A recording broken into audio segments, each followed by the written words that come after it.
dans ce climat un petit peu de suspicion, naissent à la fin des années 80 l'idée de dire, en fait, il faut pouvoir prendre le temps d'analyser les dossiers des personnes qui arrivent pour voir s'ils sont ou pas des vrais demandeurs d'asile.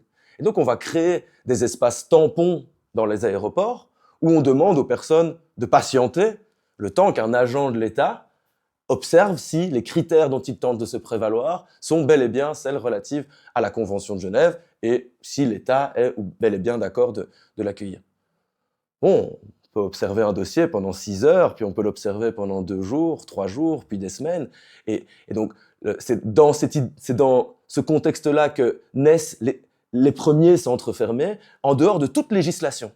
Donc on voit vraiment donc c'est d'abord une forme de blockhouse qui est installée à même le tarmac, et dans lesquels, selon les premiers témoignages, les gens patientent 24 heures, 48 heures, et puis soit reprennent un avion dans l'autre sens, soit entrent dans le territoire. Et puis après, ces périodes-là s'allongent, et puis ce blockhouse, qui est juste une espèce de container, si tu veux, se structure, devient un bâtiment, d'accord ? Donc ça, on est dans les années... Donc les premiers espaces comme ça, c'est 88-89, mais la loi sur les centres fermés, c'est 93, d'accord ? Et donc, entre ces 5 années-là, on peut dire, à notre échelle, c'est peut-être pas beaucoup, mais en fait, pour les individus qui ont vécu ces espaces-là en dehors du droit, il y a vraiment l'emprise carcérale, enfin l'emprise du logiciel carcéral sur le phénomène migratoire se lie assez facilement par la manière dont on a d'abord bricolé des espaces, et puis bien plus tard, on a officialisé ça dans une loi, mais en fait, ces bâtiments existaient déjà. Et alors, depuis 93, l'histoire, tu la connais.